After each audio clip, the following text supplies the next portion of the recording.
नमस्कार, अस्सलाम वालेकुम दोस्तों। मैं आपका अयाज़ खान और आप लोग देख रहे हैं मेरा चैनल अयाज़ खान का यूट्यूब चैनल।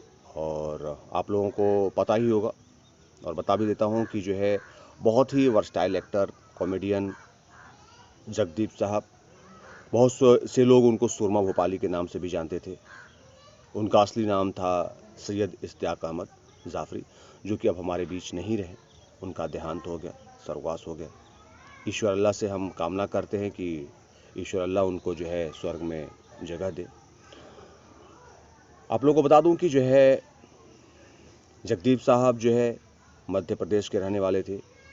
उनका जन्म 1939 में हुआ और जाहिर सी बात है उनकी डेथ जो है 2020 में हुआ है, यानी कि कल हुआ है, उनकी इंतकाल हुआ है। काफ़ी लंबे समय से बीमार चल रहे थे, उम्र भी हो गई थी, 81 साल के थे। आप लोगों को बता दूं कि ज़िंदगी में उन्होंने हंसाया बहुत है। उनका एक जो है मैंने एक ट्विटर पर जो उन्होंने एक टैग किया था और उसमें उन्होंने जो है कुछ दिन पहले जो है उनके जो बेटे हैं जावेद जाफ़री जी, जिनको आप लोगों ने बहुत सारे जो है फिल्मों में देखा होगा, कोरियोग्राफर भी हैं, एक्टर भी हैं, तो कॉमेडी भी करते हैं। तो उन्होंने शोले के जो डायलॉग था, शोले में उन्होंने जो है सुरमा भोपाली का जो कैरेक्टर किया था, उन्होंने उसको जो है हाईलाइट कर दिया। आज उसी नाम से भी वो जाने जाने लगे। तो उनका जो है उसमें उन्होंने एक जो टैग किया था, ट्वीट किया था कि जो है हंसते हंसते आए थे और हंसते हंसते जाएंगे। बहुत ही अच्छा ट्वीट किया था उन्होंने, बहुत अच्छी बात है। तो आप लोगों को बता दूं कि जो है उन्होंने जो है कम से कम जो है 400 फिल्में किया। बहुत बड़ी उपलब्धि है 400 फिल्में करना। और ये उस दौर के जो है कॉमेडियन थे, उस दौर के एक्टर थे जब जॉनी वॉकर साहब, केस्टो मुखर्जी, महमूद साहब के दौर के ये एक्टर है। और उस समय अपने को स्थापित करना, इतने बड़े बड़े लीजेंड एक्टर थे। ये नाम जो है बहुत ही बड़ा नाम है। ये लोग हीरो के समकक्ष हुआ करते थे। इन लोगों का इतना ऑडियंस थे, इतना एक्टिंग से अपना प्रभाव छोड़ा था, इंडस्ट्री हो या फैंस के बीच में हो, कि इन लोगों को हर फिल्म में लिया जाता था कि फिल्म रहने से इन लोगों की फिल्म हिट होती है। तो उस दौर के थे जगदीश साहब। और जगदीप साहब ने उस दौर में इतने जो बड़े बड़े एक्टर अपने को स्थापित कर चुके थे, उनमें अपना जगह बनाना बहुत ही बड़ी बात है। और मैं हमेशा कहते आया हूँ कि ज़िंदगी में अगर कुछ हासिल करना है, कुछ करना है, तो मेहनत, अगर आदमी दृढ़ निश्चय करे, मेहनत करे, तो सफलता उसको ज़रूर मिलती है। जगदीप साहब का मैंने बहुत सारा डिटेल्स पढ़े, उनके पोस्ट पढ़े। तो उनमें उनमें एक लाइन मैंने ये भी पढ़ा कि जो है मुंबई में आया था कुछ करने के लिए और मैंने कमाने के लिए बहुत कुछ किया, बहुत काम किया। उन्होंने जो है, मैं बता दूं कि उन्होंने जो है तेल कंघी भी बेची है सड़कों पे। उन्होंने लिखा कि मैंने बहुत कुछ काम किया लेकिन पैसे कमाने के लिए, लेकिन कोई गलत काम नहीं किया, क्योंकि मुंबई में कुछ मुझे करना था। तो ये बड़ी अच्छी लाइन है हम सभी के लिए, जो हमारे फिल्म लाइन से हैं या नहीं हैं। समझने की बात है, जो हमारे जो लीजेंड हैं, जो हमारे पूर्वज हैं, जो हमारे सीनियर्स हैं, वो हमें क्या इन्फॉर्मेशंस देते हैं, क्योंकि वो सारी चीज़ें झेल चुके होते हैं, उनके सामने से जो है चीज़ें गुजर चुकी होती है। तो हमें उनकी बातों को, उनकी चीज़ों को हमें समझना होगा अगर ज़िंदगी में हमें सफल होना है। तो आप लोगों को बता दूं कि उन्होंने जो है मात्र 3 रुपए में पहली फिल्म किया था, उसमें सिर्फ उनका ताली बजाने का रोल था। वहाँ से इन्होंने जो अपनी करियर शुरू की। लैला मजनू में इन्होंने बचपन का रोल किया था। और इन्होंने जो है विमल रॉय की फिल्म 2 बीघा ज़मीन, काफ़ी फेमस फिल्म है, पुरानी फिल्म है लेकिन काफ़ी प्रसिद्ध फिल्म है। जो फिल्मी जो लोग हैं, जो या तो जो फिल्म चीज़ को बोलते हैं, फिल्में बहुत देखे थे, उनको पता होगा 2 बीघा ज़मीन। ये भी फिल्म में उन्होंने जो है वहाँ से मतलब कॉमेडी रोल करना शुरू किया था।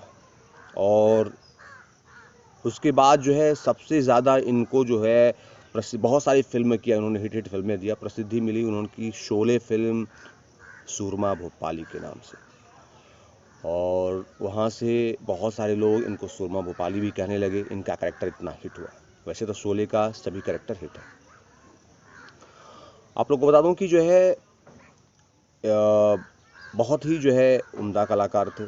और इन्होंने ज़िंदगी में जो है अपनी को स्थापित करने के लिए बहुत मेहनत किया है। इन्होंने लिखा है कि अगर ज़िंदगी में किसी को भी कुछ हासिल करना है तो मेहनत कीजिए, बाकी सब ऊपर वाले पे छोड़ दीजिए। आप लोगों को बता दूं कि जो है जगदीप साहब जो है के पिता जो थे बैरिस्टर थे, और आज़ादी के बाद जो है जस्ट बंटवारा हुआ, बंटवारा होने के बाद जो है उनके फादर जो है इंतकाल कर गए, डेथ कर गए। फिर जो है पूरा परिवार बिखर गया, और ये जो है इनका इंतकाल भी हो गया, डेथ भी हो गया उनके फादर का, और वो मुंबई चले आए माँ के साथ। बचपन था, छोटे थे, और बहुत इन्होंने जो है परेशानी से अपनी ज़िंदगी गुजारी, बड़ी मुश्किलात से। उन्होंने जो है लिखा है कि जो है मैंने माँ को रोते हुए देखा, मैं बहुत दुख रहता था, बहुत दुखी रहता था, बहुत परेशान रहता था, और मुंबई में मुझे करना था, कुछ करना था, मुंबई में मुझे पैसे कमाने थे, इसलिए मैंने पैसे कमाने के लिए मैंने जो है सड़कों पे जो है कंघी, तेल, पतंगे बेची, लेकिन कोई गलत काम नहीं किया। तो इन्होंने जो है अपने को देखिए स्थापित करने के लिए कितनी मेहनत की, और वो ये बातें कह के रो पड़ते थे कि ज़िंदगी में जो है मैंने बहुत दुख, बहुत परेशानियां झेली हैं। फिल्मों में वो किस तरह एक जो है बहुत ही, देखिए ज़िंदगी में कब कौन सा रास्ता आपको कहाँ लेके चला जाए किसी को नहीं पता।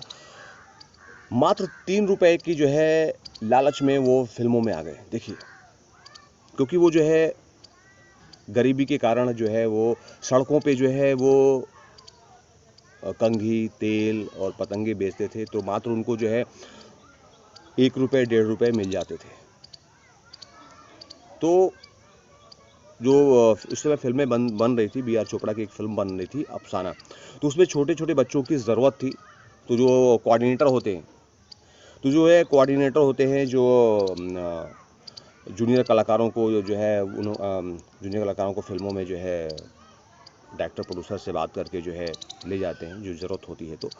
तो इनको जो है उस जो है कोऑर्डिनेटर ने इनको जो है बोला कि जो है देखो फिल्मों में जो है बच्चे चाहिए हमें, तो तुम चलोगे और मैं तुमको 3 रुपए दूंगा। तो ये 3 रुपए के लालच में ये चले गए, सिर्फ वहाँ पे जाके भीड़ में जो इनको ताली बजानी थी। तो वहाँ से इनको जो है फिल्मों का लगाव हुआ, और फिल्म लाइन में इनका रास्ता खुला।